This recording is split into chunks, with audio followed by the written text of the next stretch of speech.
Hello, আসসালামু আলাইকুম ভাই বোনেরা, কেমন আছো? আশা করি ভালোই আছো। আমি তো বোন ভালো আছি। এই যে এনে তো টাটকা টাটকা সবজি, মেসি জুন বাজার, টাটকা টাটকা সবজি সব। এই দেখতেছো, এই চাল কুমড়া, পটল, কচু, এই সব টাটকা। এটি চাকমারা আনে, এই যে ভুট্টা, একদম টাটকা সবজি, মেডিসিন ছাড়া। এই দেখো বাঁশ, এই বাঁশ আমরা আগে মাইসে বাঁশ দিত, মানুষ এই নিজের বাঁশ নিজেই খায়। আল্লাহ জানে এমন কেমন, এটি কেমন লাগে জানি না, কেমন লাগে আল্লাহ জানে, কোনোদিন খাইও নাই।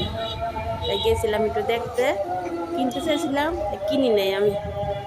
কেমন না কেমন লাগে, আপনারা কখন খাইছেন নাকি জানি না, আমি কিন্তু কখনো খাইনি।